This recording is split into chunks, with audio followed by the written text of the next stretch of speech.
Wine Wednesday, Canadian wine lovers. Happy Wine Wednesday. Happy Wine Wednesday, Canadian wine lovers, Carl's Wine Club members, everyone across the country. Welcome, welcome. Guess what? It's Wednesday. It's 5 o'clock Pacific. That means it's time to crack open a good bottle of Canadian wine. Sit back, relax, and have fun. Mira, welcome. How are you doing today? Pretty awesome because it is Wine Wednesday and it is time. It is time. Hey, we're doing something kind of fun. I know you guys are just starting to join us, but we're going to have a poll going during this live stream because that's a new thing we can do now. So we're going to have a poll. I'll flash it on the screen and just enter in the chat. Which number are you? Woohoo! Woohoo! That is so cool. I love that new feature. It's going to be a lot of fun. We're going to taste. Okay, here is what's going to happen today, okay? A lot going on. How many glasses do you have in front of you, Mira? 1, 2, 3, 4, 5, 6, 7, 8. Eight glasses in front of me right now. And because we've been destroying the wine glasses at a incredible pace around here right now, you would have at least 12 wine in front of you just because I ran out of glasses, to be honest. So many highlights. There's so many highlights of the last week or so. I want to talk about them all. I'm so excited for what we're tasting right now. And we've been on YouTube every single day for the last, I don't know, it feels like a year and a half. 48 days. 48 days. And there's some of these bottles, again, it's so much fun. There's so many great wines that we've been tasting on YouTube. So so that's why I want to talk about some of the highlights of the last 7 days. And obviously, we're going to talk about Roche because we had a soft launch this week.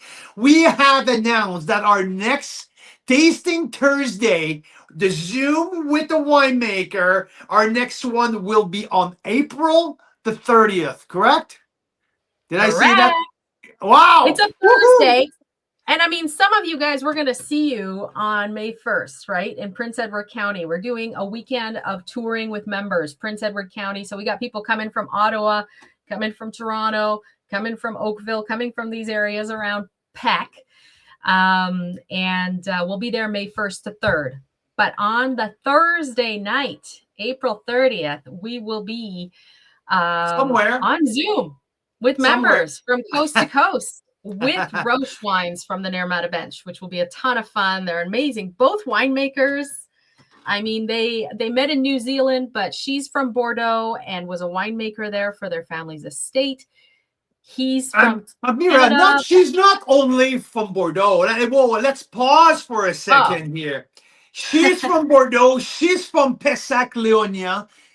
And on top of it, she's from Les Carmes-Aubryon. She's from the family who owns Les Carmes-Aubryon from 3 or 4 generations. So, she is a born raised at the Chateau in Bordeaux. She was born with winemaking in her blood. She grew up in the vineyard. So this is really freaking cool. And Dylan, her husband, he's no slouch either because he's a West Van guy with an amazing passion for cycling. He went, one of the best places for cycling in the world? It's Burgundy. I know you, me, and many people around us, we know Burgundy for Chardonnays and Pinot Noir, but also cycling around the vines. So while he was doing his stuff about cycling in Burgundy, what happened? He fell in love with the wines, and guess what? He took winemaking. So these two, Bordeaux, Burgundy, met in New Zealand, and they bought a place on the Naramata Bench in the Okanagan Valley. So here we are. That's the Roche story. And for this Tasting Thursday, we're not only going to feature Bordeaux wine style wine, Burgundy style wine, but also Rhone Valley style wine as well, because they made these 3 style, and we have a 3-packs for each and every region. It's going to be so freaking exciting because these wines are off the chart. Mira, I have a question for you. Why did you let me wait that long before we feature Roche Wines? Yeah, it's a good Why? question. Like we don't know what we don't know. We've been tasting Canadian wines for almost 6 years now, full time. I know it's a rough job. Someone's got to do it, right? For your sake. So you know which ones to really look out for, right? Thousands of wines a year. And I feel like we're still just scratching the surface, right? There's still so many wineries that members, you guys say, hey, you got to check out this place and this place. And we're like, oh, we haven't been there yet. We haven't been there yet. So coast to coast, we make an amazing world-class selection of wines. We're just getting started.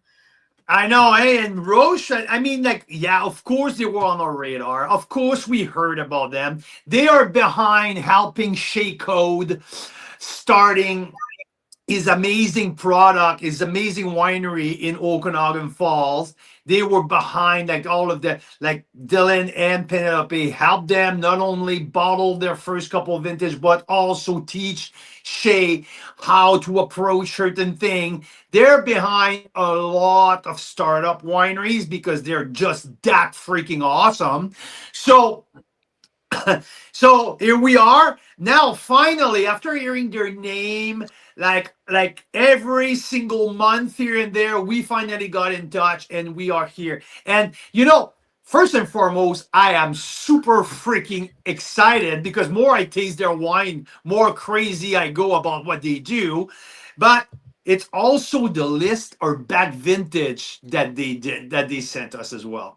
They gave us access to a boatload of back vintage wine, either Bordeaux style, either Burgundy style, or Rhone style. And this month is going to be absolutely freaking epic. There's already people who got their packages. I mean, Yannick in Vancouver ordered during the weekend and already got his wine yesterday. So I mean, how epic is that, right? So, Totally. I mean, this is awesome. So today we're going to talk about the Bordeaux style wine. I want to talk about more about Penelope first, because I mean, she's the Bordeaux girl, and we're going to talk about the 3 wines that we have in the Bordeaux 3 packs and some other incredible back vintage that we have available. Okay, so I want to do that to start, but also would love to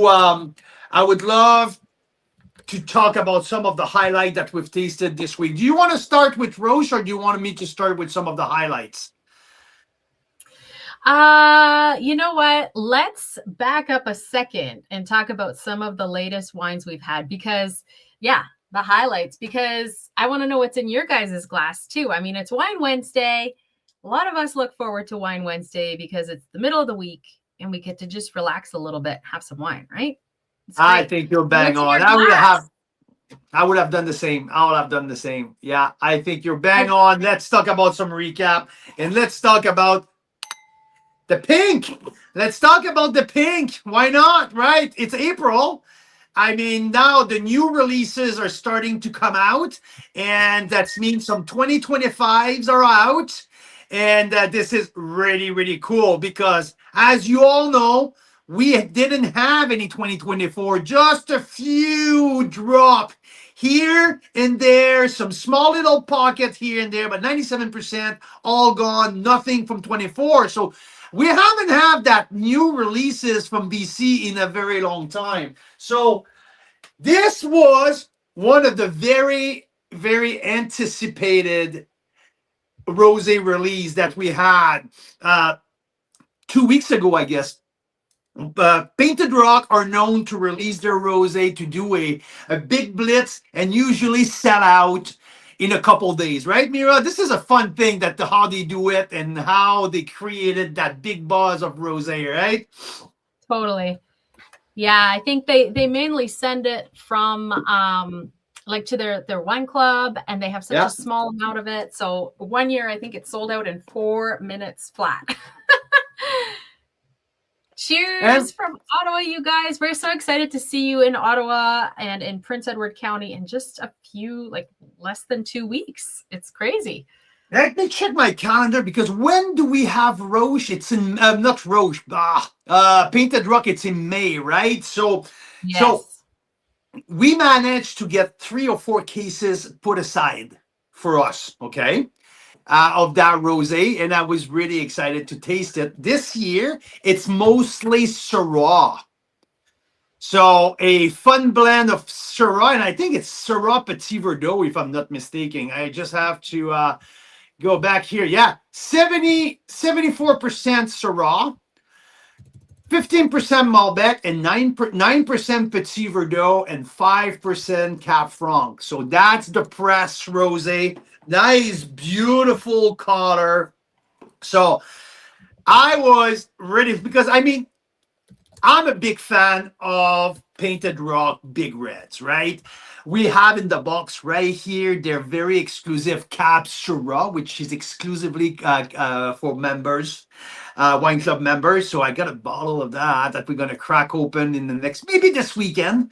So we're gonna start to do tasting notes about Painted Rock. But that rosé was so much fun, and what I wanted to do with these two rosé. To me, if you ask me, who are the two powerhouse red wine producer, which can be like twin wineries, right? One from the Okanagan, one from Niagara. I would say Ice Cellar and Painted Rock are very similar in the sense that they are two big, powerful red producer on each side of the country.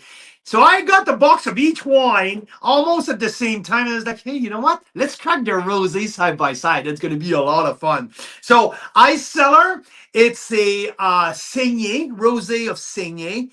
So, and Painted Rock is a press, direct press. So there's two main method to make rosé, as you guys know probably. One is just the direct press. You collect the free run juice, and you make that beautifully uh, pink wine. And the other one is like if you're making a red wine, but at the very beginning of the skin contact, at the very, very beginning, you bleed the tank, and you get a different, like you bleed here with Ice Cellar. It's 61% Merlot, 32% Malbec, 7% Franc. So that's the blend here. You get something a little darker, right? What I like with the Ice Cellar is the tannin, because it's kind of drinking a cold, fresh red, almost in a sense, like very light. So super interesting to get these two powerhouse red producer on their rosé side by side. So this is a lot of fun.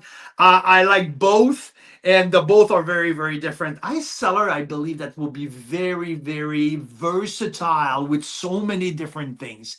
So I like that. And to be honest with you, the Painted Rock, it might be my favorite since maybe 2020 or something like that. I mean, I always like everything they do, but this specific rosé at 85% Syrah, pretty darn good. I tell you one thing. So yeah, that's awesome. That's going to be coming in May. That's going to be coming next in 2 weeks, because we have Roche featured all month long. But Ice Cellar is going to be featured in 1 week, starting next week. So yeah, we're going away this weekend for a hockey tournament, and we're bringing a bunch of Ice Cellar with us, because that's the weekend where we're going to finish all tasting notes. I'm excited because I have some pretty big dog to taste this weekend from Ice Cellar. Expect some pretty high score, I would say so. So it's exciting. It's going to be an exciting weekend. We already tasted and reviewed the Syrah and the 2 Cap Sauv. 17 Cap Sauv already hit the 97 points, 94 points. The 17 Sauv. We also tasted 17 Chard and 18. So we've done half the job, and we're going to taste the big reds this weekend and feature Ice Cellar early in the week next week. So this is for some rosé highlight. Mira, any comments on the two rosés? Oh, your volume. Okay, I'm just so relieved that rosé season is finally here. Bill's on with us tonight, and Bill, I'm not sure if you're in Canada or not, but we have had a heck of a winter in Canada, and I can't even complain because we're in the Okanagan. Like, we're in the only desert in the country, so it's been pretty mild up here, but still feels long. So, yeah, rosé season, I'm ready for you. And you know what? I was really surprised at the Painted Rock Rosé this time. Yeah, I know, right? In a really good way. Like, I really enjoyed it. And then for Ice Cellars, the last time I tasted Ice Cellars Rosé was that time they made a rosé. It must have been at least 3 or 4 years ago. They made a rosé in oak. Cab Sauv. A Cab Sauv rosé in oak.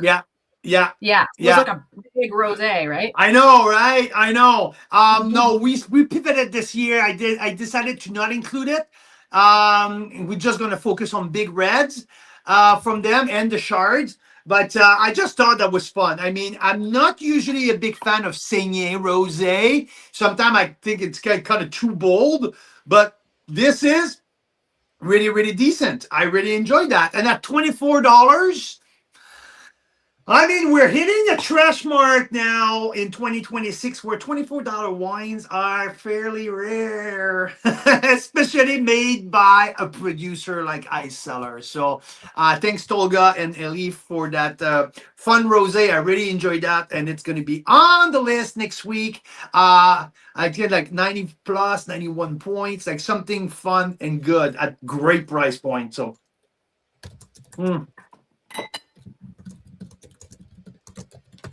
now, very good. That's for rosé. I'm gonna move that here.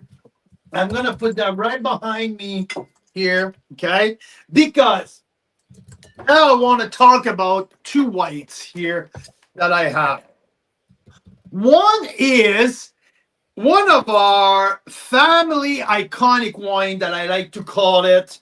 It's a wine that it's very dear in to our heart because Mira's mom is from Hungary. Mira was born in Romania, and Mira's mom was born on a Moscato Tonel vineyard. Okay, and there's not a lot of place around in Canada or North America that grow Moscato Tonel.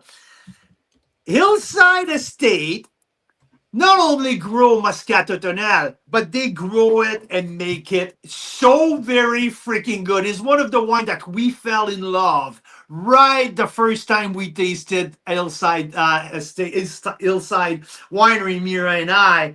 And every year, it's always rated very consistently between 91 and 93 points. Kathy Malone make that wine clockwise, rinse and repeat every single year. If Mother Nature obviously permit, like 2024, there was a gap there like everyone else, but 2025 is back and really good. Oh my God. It's so crisp and so fresh, slightly off dry, just a hint of sweetness at the end. Floral, but such a fun wine, right, Mira? Yes, it's so good. The nose of that wine is so much fun. So yeah, I wanted to just put that on the highlight because we tasted that yesterday on our YouTube. It was yesterday or like, I don't know, one of the last 100 days that we've been on YouTube. But we did a review on that and it's just like bang on, pinpoint exactly what I like, what I was expecting. And even like one of the, I mean, God bless him. I mean, we owe him a lot in our industry, but Anthony Gismondi is a really harsh critic when he rates wine. I don't know. I think he instructed his staff to rate as low as possible. But even then, with Gismondi, I think like the last 5 years, but Moscato Tonel was rated 90 points or better. So from Gismondi, it's like a 95 points almost. So I think I gave that one a 91 plus yesterday on YouTube, and I really like that. Maybe Mira, the price point now on the Moscato Tonnelle is it's $26 or $27 plus tax. there you go. There you go. So I mean, now it's still a beautiful price point, and these vines planted in 1983. So very old vine, beautiful wine. So it's super fun. Right, Mira, I want your opinion. For Canada, this is pretty remarkable, and I think that's why they survived. Like many of the vines died sadly when it was minus, between minus 22 and minus 30 continuously for 56 hours in 2024. Well, actually, it was early 2020. Yeah, that was in 2024. Yeah, early in January 2024. Yeah, that's right. So, I mean, what we noticed and what they're confirming now is that the old vines, especially the ones that were own rooted, are the ones that survived. And that's interesting too, because that's not as common anymore, this own rooted thing. Often the grapes being planted in the last 10 or 20 years, they have like a hybrid root that's supposed to withstand the low temperatures, and then they graft different varietals on top. But ironically, it was the own rooted ones that did really well. Yeah, absolutely. I love the finish of that wine. I really loved it. I love that there's a nice chalkiness, there's a mineral finish, floral component, beautiful. So yeah, I really love that. And this is another big success from Cathy Malone at Hillside. I think it's one of the most underrated winery that we rarely talk about. I mean, we're always there like talking about like the Silva and Tightrope. Like there's so many like we love so much, and I kind of feel like we forgot about Hillside. I mean, Cathy's been making wines from the Naramata Bench fruits for like decades, and everything she touches, to my opinion, is always pinpoint, really sharp. So Moscato Tonnelle, a beautiful example of consistency here. So I really like that 2025. One of our first 25 release that we've been tasting, and I have good news for everybody.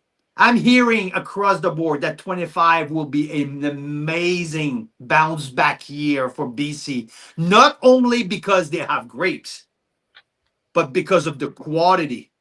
I'm hearing that the quality is absolutely amazing. Now, sometimes we have to dig a little deeper, right? Is it just the marketing hat of people really try to push a new vintage? No, I've been talking to different actor of the industry, and no, it's the second warmest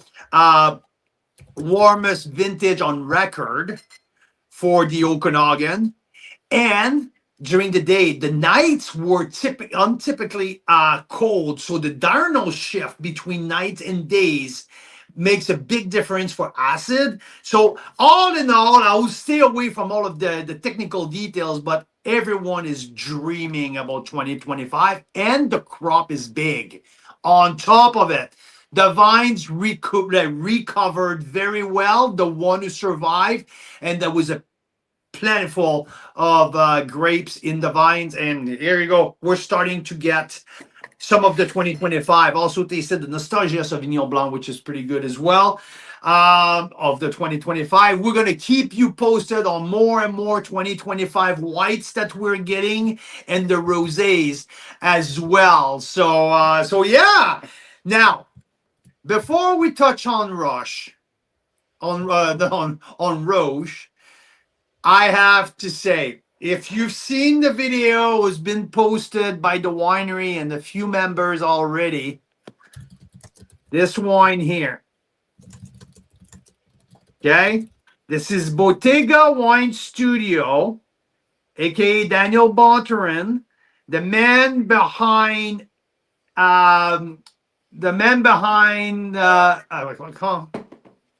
what's the brand of the rosé? Tractor and Vines. No, it's the vineyard. Seven Directions. Thank you. Oh, I had a lapse here. The man behind Seven Direction Rosés, our favorite rosé every year, right? He also does Bottega Wine Studio. This Viognier here in that bottle from the 2025 vintage. Buckle your seatbelt. This Oh yeah. wine is fucking unreal. Okay? And I was talking to a member this afternoon. The way that I describe that is it might be the best BC white wine that I've tasted outside of a Chardonnay. Period. Period. It is spectacular. And it was a big surprise. I mean, Period. We weren't expecting that. That's incredible. Yeah. I mean, I always expect something fantastic from Daniel because he's a consultant winemaker. I feel like he is so underrated. Like people talk about him like he's a genius, and we know from what he's doing with the rosé. We did the rosé vertical, like tasted some incredible stuff. But holy smokes, that Viognier. And I feel like we've talked about Viognier a lot lately. Is it just not me? Is it just me, Mira, or we have like? Yeah, I mean, it's the Rhone varietals. We talk a lot about Syrah. Okay, we very rarely, though, in Canada, get to talk about Viognier, Roussanne, and Marsanne, right? Yeah. And I feel like lately, because Roche is making some phenomenal examples of this. I know. But also we've discovered there's other people making this, because when we get excited about a wine, we talk to people more. So I think that's why, Carl, because we're like, we just tasted a great Roussanne, and someone's like, oh, we make a Roussanne, you should taste it. So that's how these things happen, right? There's that, but there's also, I think everything started with Black Bank Hill in the Advent calendar, right? I was just dreaming about the Viognier at Black Bank Hill.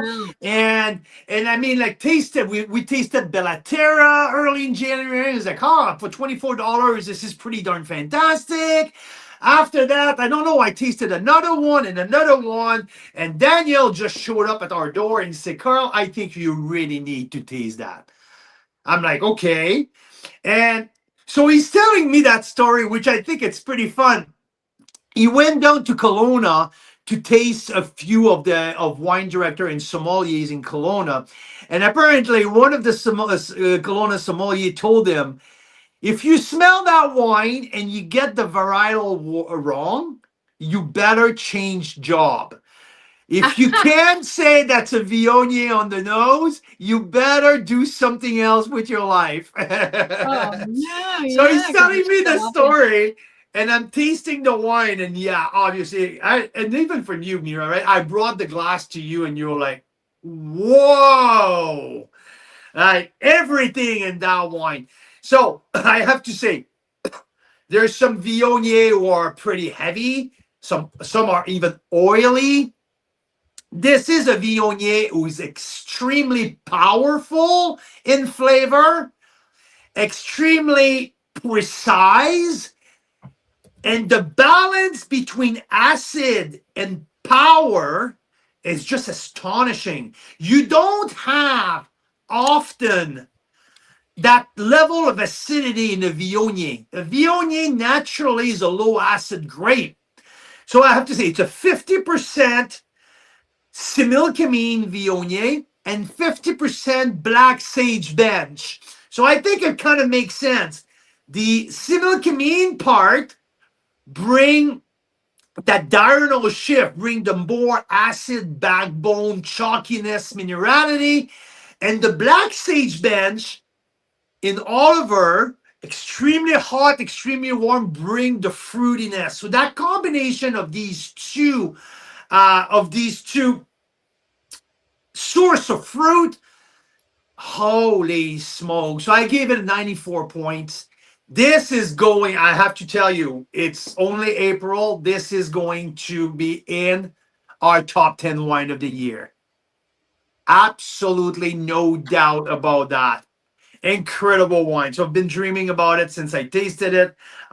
So I wanted to talk about it today. So yeah. Oh, I just never. It's been open for 5-6 days already, and the nose is still bursting like crazy. Mm.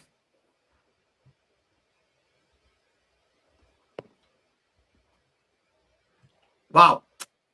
Anyway, this is for my white. 2 highlight of the week on the white side. Bottega Wine Studio 2025 Viognier and Hillside Estate, the Hillside Winery Muscat Automnal 2025 as well. So 2 fantastic wines, but keep an eye out for that. This is going to be epic long run. This one's going to age.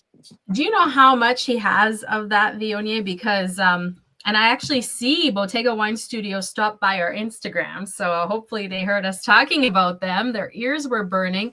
Yeah, how much do they have of that? Because I feel like that is going to sell out in a flash. They usually make very small batches, right? Well, I mean, usually,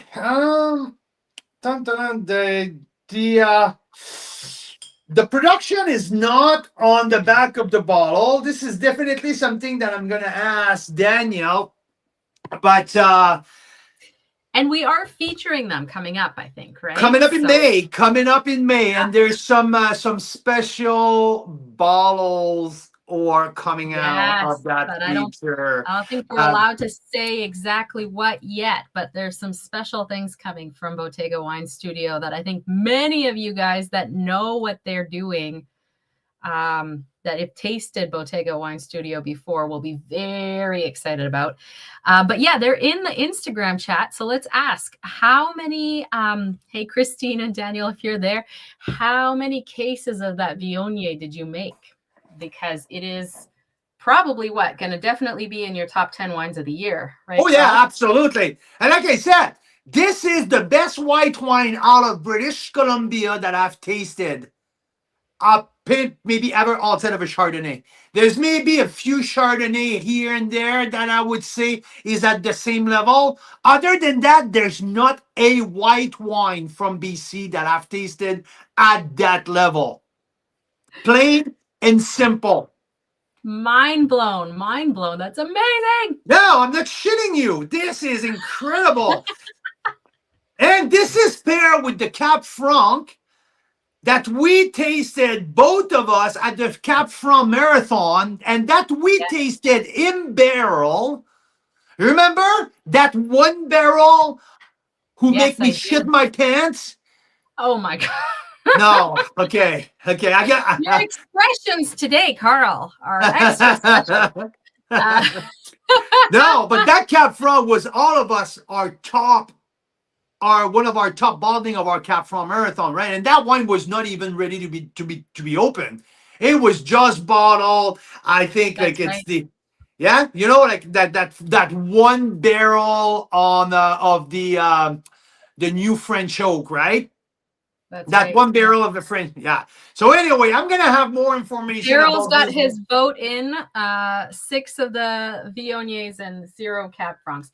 We're surprised, Daryl, because we know Daryl loves Cap Francs. So, but Daryl, hold on a second.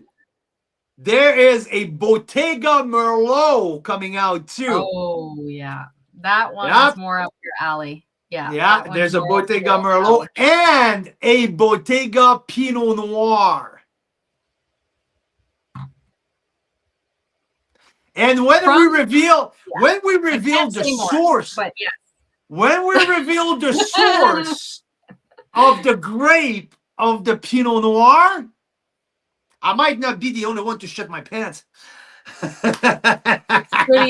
Pretty beloved source. But I think what's happening is I think that the Bottega Wine Studio Wine Club is going to get first access very briefly before our club is going to get in there and devour the.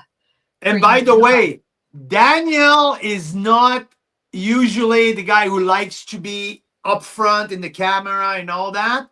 We're going to do a tasting Thursday with him.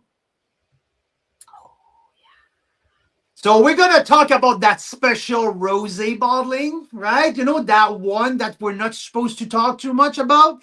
We're going to talk about that Pinot Noir. We're going to talk about the Viognier, the Cap Franc, the Merlot, and also it's K Little, right? You know, this is approachable, first line of wine that he's doing as well. So I can't wait to talk more in depth about what we have coming in May with Daniel. But yeah, I mean, not only he always crushed it, but I think he just took his craft to the next freaking level. It's amazing. Maybe it's the Simil Camine air who like really makes him going to the next level. Then if you guys are in the area, we need to go visit with you guys because he's yeah. Yeah. Hey, I have a little vision I want to talk to you about that. But Daryl's got a great question. Is the Merlot drenched in glorious oak or not? Knowing Danielle, knowing how we approach the Bottega line, I'd say so. And Danielle, Daryl, to be honest, the only bottle that I opened in the whole box that I got from Bottega, it's the Viognier. Okay, I had to sign a NDA. So there's a few things that I can't talk right now, but I can tell you the Merlot. I think he sent me an email. Here, give me 1 second. About the Merlot. So is the Merlot the one that Daryl, or not Daryl, that Dylan and Cavell, that Dylan that was the back vintage. Now this is a new bottling. So Dylan went after he tasted that Merlot from 2016. Yeah. He went to every like BC liquor store he could find That's might true. have like one bottle left of that Merlot, and he went and bought them all because he loved it so much. He was doing road trips just to find that one Merlot. Love that story. So why do I know that tasting Thursday I'll be in Europe for that tasting tabernacle? Sorry. I know, poor Daryl will be maybe on a cruise, maybe in Burgundy with us. But you know what, Daryl, so when is that tasting Thursday? Do we know? It's in May? Okay, here you go. Yes, it's in May, at the end of May. So just before we leave for Burgundy. Now, that okay, Daryl, this is a 2023 Merlot, okay? 92% Merlot, 8% Cap Franc. The Merlot is from a Merlot 16 months in neutral oak. And the Cap Franc, it's from the new French oak barrel. So there you go. Good things to know. Okay, well, we have a lot more to talk about. We haven't even gotten to the most, exciting thing that's happened is that we've recently discovered. Holy shit, and it's already 5:45. I missed the. Okay, so let's like rewind here. Let's go back. So we've talked about the rosés we've tasted recently, the mind-blowing Viognier. What else is in front of me? Oh, we talked about the Muscat Automnal, which is another super rare, exciting wine. But you have 4 reds in front of me, and everybody knows I love red. Like if I really had to choose between this little poll that we've got, you guys, a fun little poll, put in the comments what your favorite is. 1 for Bordeaux, put a 2 for Burgundy, put a 3 for Rhone varietals. You know why we're polling you? Well, there's a few reasons, but I mean, one is that Roche Winery has a very special connection to each of these sets of varietals, and they make them all really well. Yeah. And today we're going to start with the Bordeaux. Okay. Next week, we're going to talk about maybe Rhone, and the following one, we're going to talk about Burgundy. Okay. Let's do it that way.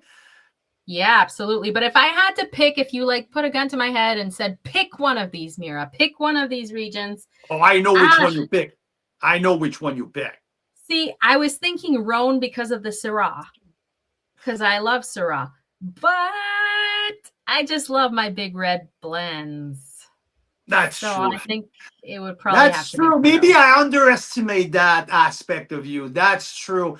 And the Rhone has two whites, right? So Yeah.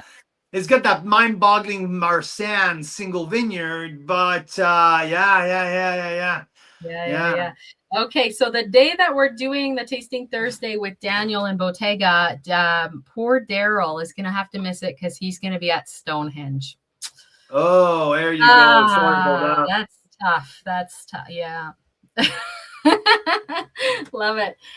Hey, I missed it, but Daniel says, or Christine say that on the Viognier bottle, it says 60 cases made, and it's above the UPC code on the back of the label. So there you go. 60 cases, you guys. So I'm really glad we'll be like pretty much the first in the country to access that, because I'm sure it will sell out very quickly. There you go. You know why? Because it doesn't say 60 bottles. It is 60 cases. It says 780 bottles.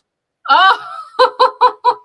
With my dyslexia, I'm looking for a name, and I was looking for cases, and I couldn't find the word cases.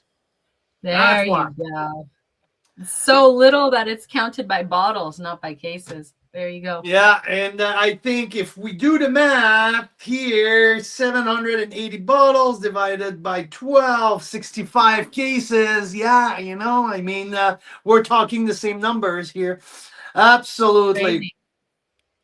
Okay.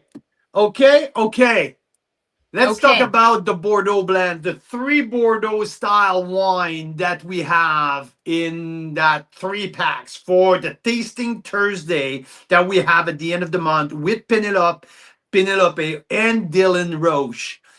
Now, I will start with the 2022 Nuance. This is the artist series, and a blend of 47% Merlot, 34% Cab Sauv, and 19% Cab Franc. Okay. The one that has an N on it has an N on my glass. You got that right. You have a 22, and a N. So an N is the Nuance. The Nuance is the Roche version of a second label. That's what the Bordeaux tradition is, right? You have Le Grand Vin, to the top wine of the chateau, and you have a second label, right? Les Caruades de Lafite. For you have Chateau Lafite Rocha, you have Les Caruades de Lafite. You have, I don't know, like every top chateau, like you have Chateau Margaux, you have Pavillon Rouge de Chateau Margaux, right? So for Les Carmes Briand, it's the same. So at Roche, you got Roche Chateau, which is their top wine, and you have Roche Nuance, which is the second label. Now, the difference is you got just 10% new oak and only 12 months of aging. So it's a little bit more crush, ferment, quick oak aging, and bottling, okay? And the Chateau version is more of a longer time in barrel, more oak, and more depth and complexity coming from the top barrels of the estate. So let's try the Nuance, because I thought that was a pretty fun wine. Super approachable, super crisp, well priced, and not just simple wine. I mean, there's some depth and complexity in that wine. So let's give it a try. Mira, I want to know your I love it. This is like a great value proposition for, I think, what you get in the glass. It's in the $30 range, 30 something dollar range plus tax, I think. Definitely. It definitely blow his price point out of the water. Definitely. This is a no-brainer. Well done for the price point, and the price is exactly at Nuance at $36. So and I like it because the tannins are present, right? It's beautiful Merlot, so there's some softness on the palate. There's also a nice evolution between the mid palate and the finish. The spice comes out past the mid palate. This is awesome. Totally second label Bordeaux, or Bordeaux supérieur type, like the fifth growth or the past the fifth growth when you get to the the Bordeaux supérieur classification. Yeah. Yeah, the nose is super awesome too. More fruity on the nose.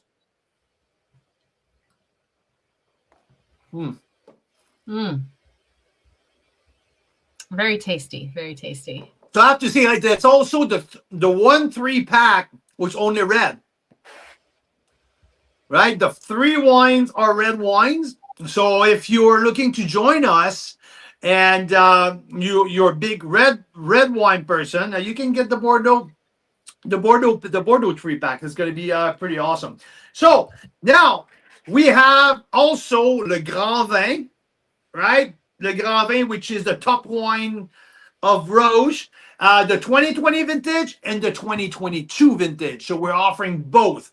The fun part of that is the 2020, it's a wine club exclusive and we have access to it. Okay. And the 2022, it's not released yet. It's a pre-release for Carl's Wine Club. So 2 wines, the 2 chateaux that you can get your hands on other than being a member at Roche.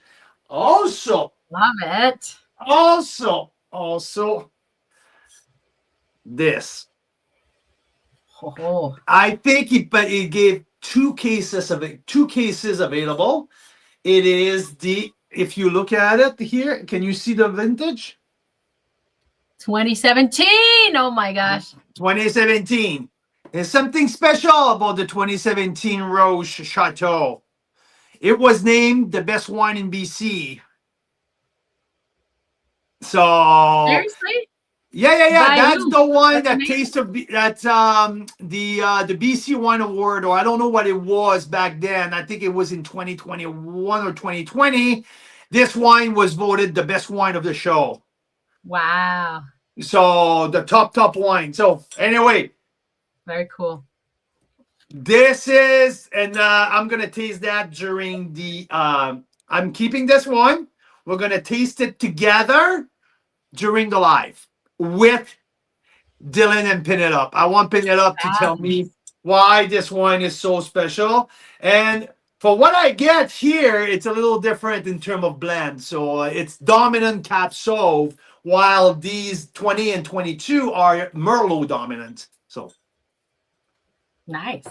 But in the meantime, if you want to get a few of those, it's possible because we have, I think, 24 bottles available, which is very, very, very rare. There's barely none left in the library. So, yeah, really cool. So let's go with 2020 to start, which I rated 93 points. This wine has been open for a week.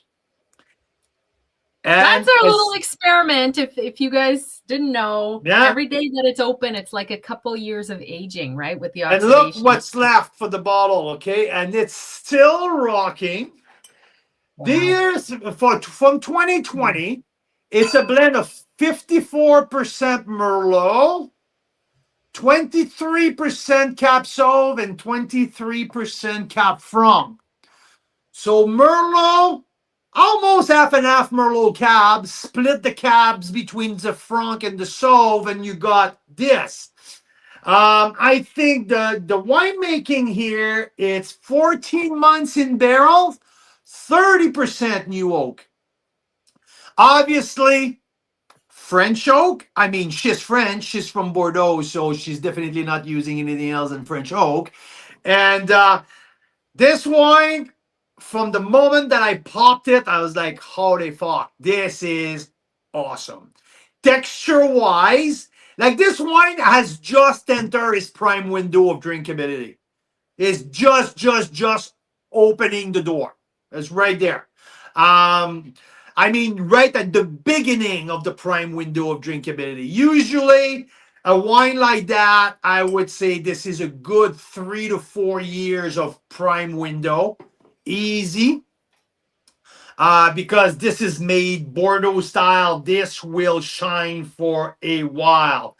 I mean, small production too. I think like this is something like 250 cases or so. So like these are tiny production, but beautiful wine, rich, powerful, but balanced, beautiful acidity. 2020 was such an amazing vintage. So yeah, amazing wine. The finish is long. The oak integration is pinpoint.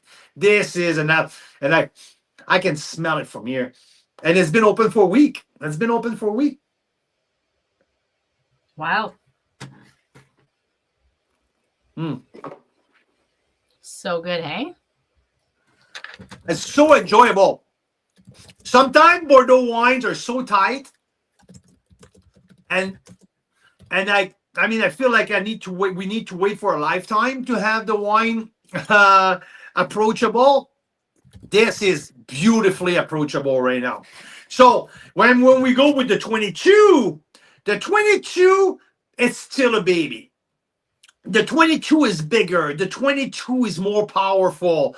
The 22 is heavier. Like I think you have like a 1 point higher in terms of alcohol. So it's at 14.6, while the 2020 is at 13.5. So you see here, right? And it's also it's 85% Merlot, 15% Cab Sauv. No Cab Franc on this one. So I'm talking to you, Daryl. Talking to you. This is for you. No Franc on that one. Merlot Cab Sauv. Still tight. This one is still tight. I'm putting 90 plus points, but I have a feeling that 22 might evolve in a very different way. Like this is a baby. It's a powerful wine.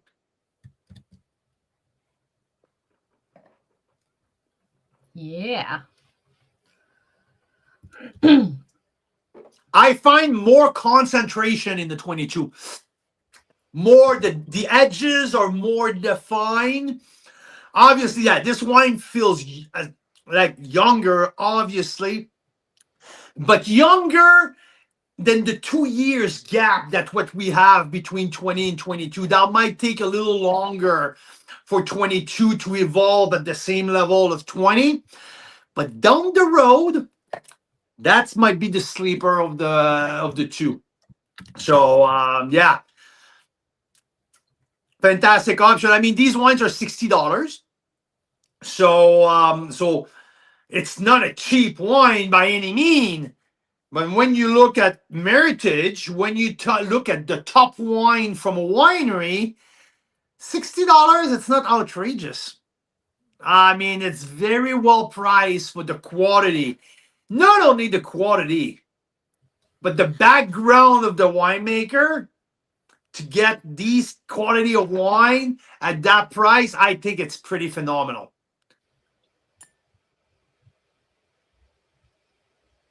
400 cases. Okay, I got the number here. 400 cases for the 22 and 431 for the 2020. So nice. Yeah, 2020 they were down to not a lot. That's why now it's under lock for members only on their website. And yeah, so it's pretty exciting. I'm so thrilled about these. Yay! Hey, Daryl's got a great comment there, but I don't know what he means. What is this, Carl? You have to decode for me.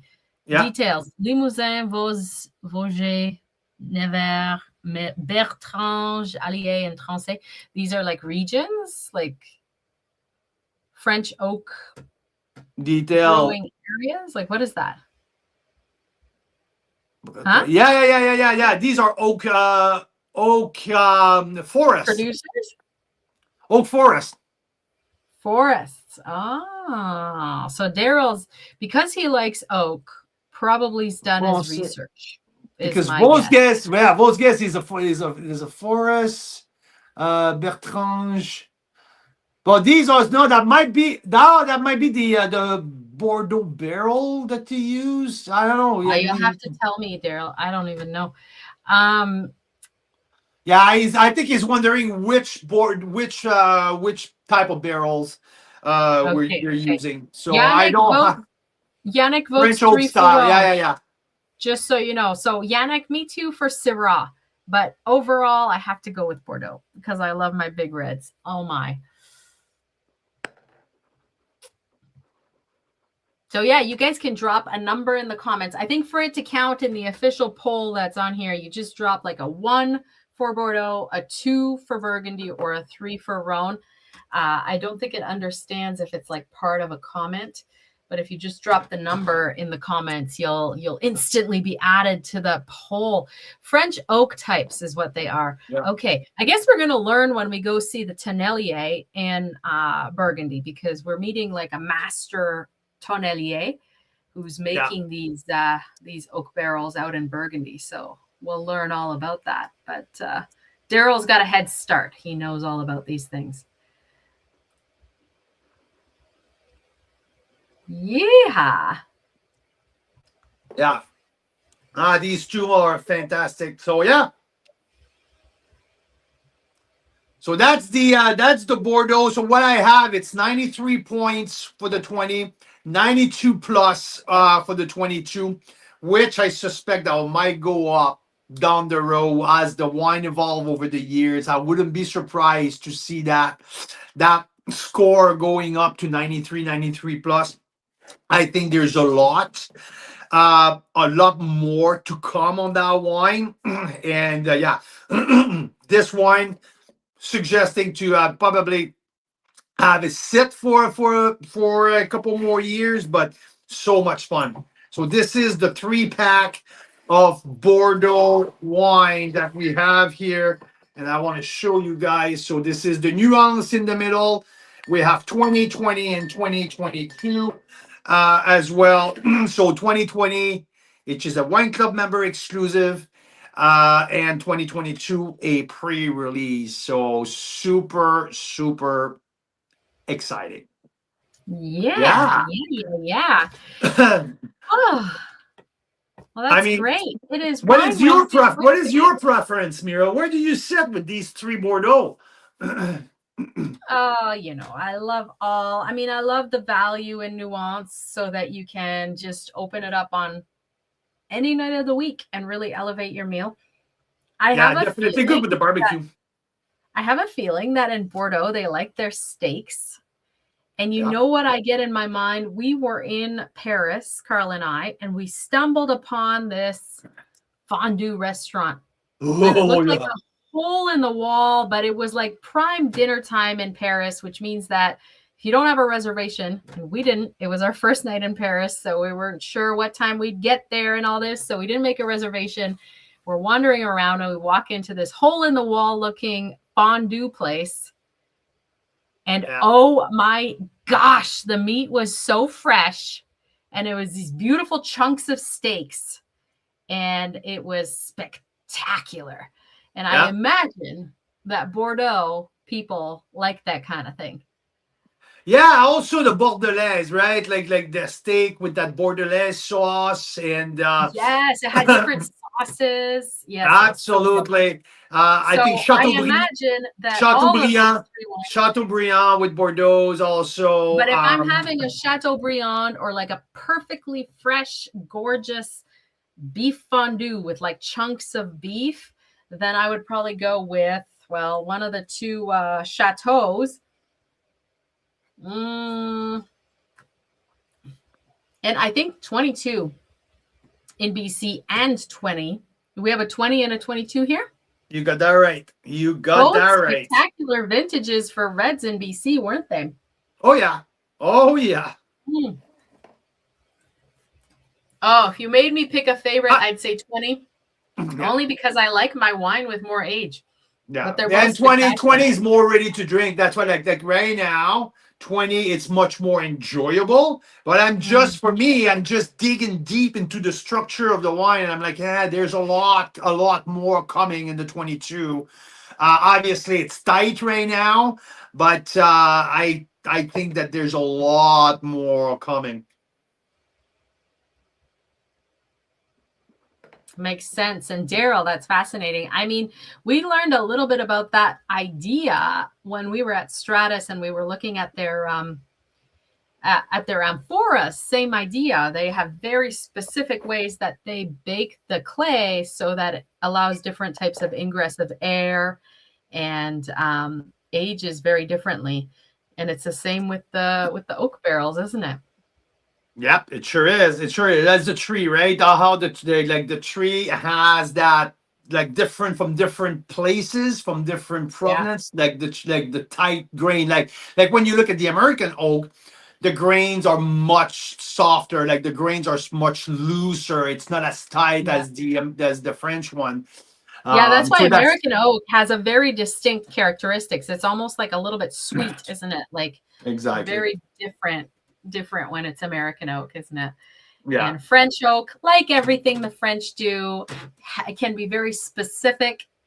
I feel like there's like maybe a concentration of super tasters in France where they've really like fine-tuned and narrowed down a lot of these things. Honestly, when we went to France for the first time this last fall, I felt like I was in a Disneyland for food and wine lovers.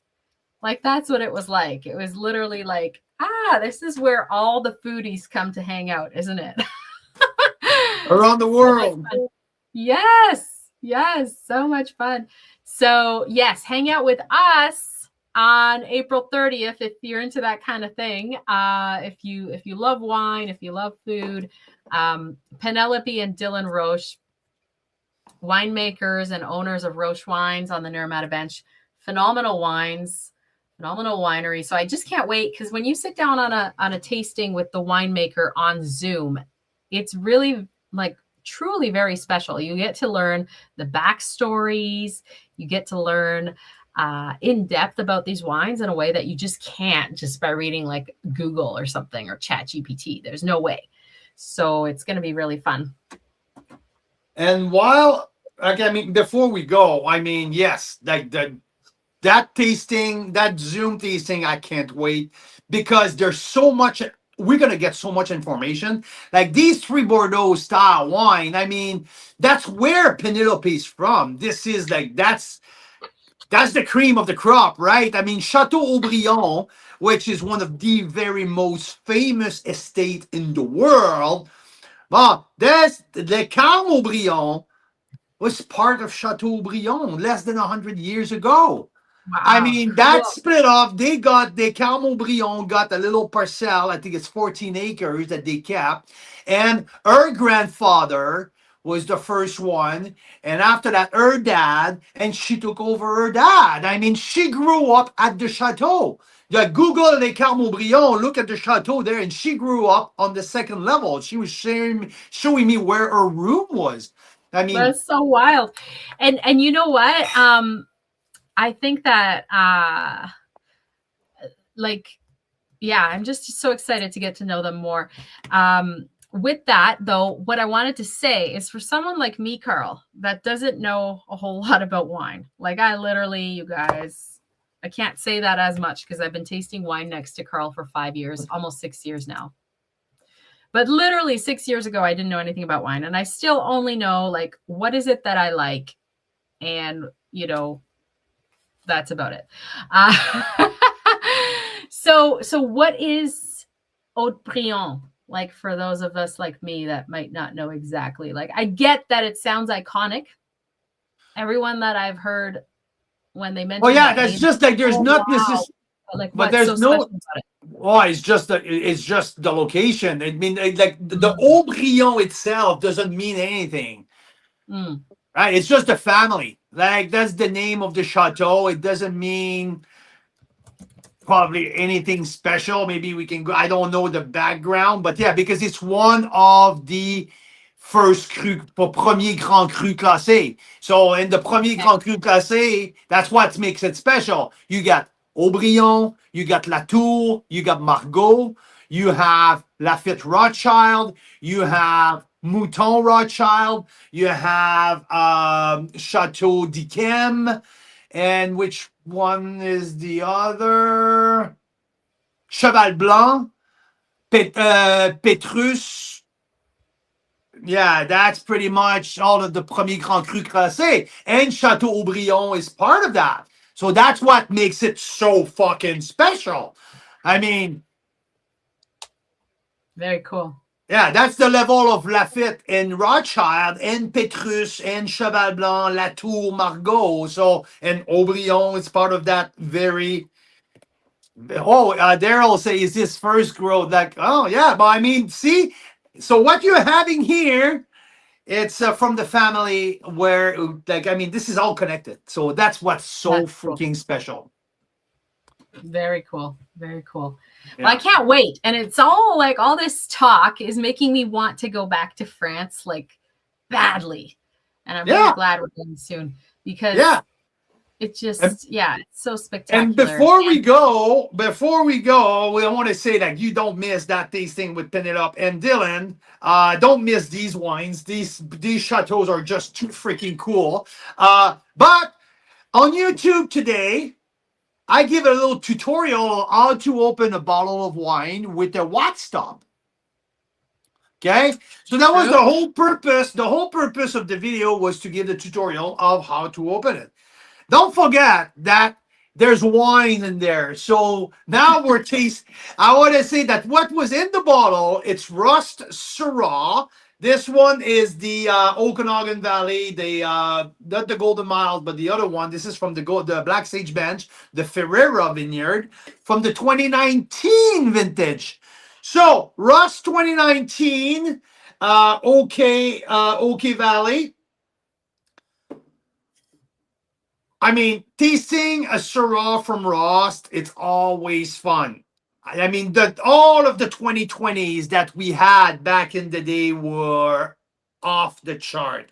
19 is a different vintage. I really like the Bordeaux blends, all the Meritage for 2019. The Syrahs were outstanding, too fresher, more elegant, more not as big and heavy. So here what we have on this one, I would say this wine has definitely arrived. I mean, I think it's just getting over here. Like the tannin has completely dissipated. I mean, the wine is not fading yet. But if you have 2019 Syrah from Rust, especially the Ferrera Vineyard, I suggest you open it. I think that's what you get the most out of it. Don't wait too much longer. Yeah, but really good though. I really like those tertiary flavors that are starting to happen after you hit the peak. But yeah, it's hitting its prime. It's in its prime. Perhaps somewhere in that prime where it could fall at some point. Yeah. I mean, definitely more. There's definitely more in it than when I popped and poured during the show earlier. I think I started losing on the finish a little bit. Just a tiny bit. I can feel right now a little bit of oxidation, like tiny amount of oxidation on the finish, completely at the end. So yeah, if you have some 19, especially from the Ferrera, I would say time to pop if you want to have a maximum enjoyability. So yeah, here is for what we have here. Next week, Mira, do you want to talk about the Burgundy or the Rhone? What would be your choice for next week? I would say it would make sense based on the story, because we start with Bordeaux because Penelope, who was winemaker, he's got such a phenomenal story, you know, having grown up in Bordeaux, and her family owned Les Carmes Brillants.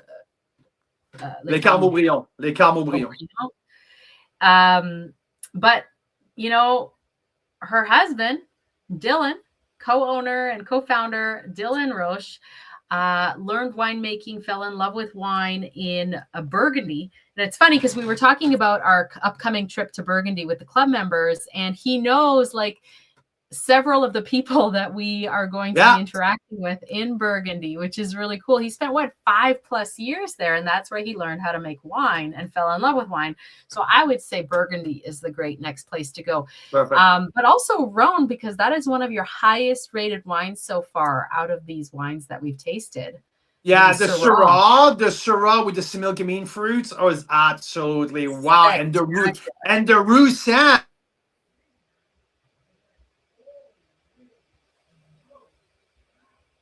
Yes.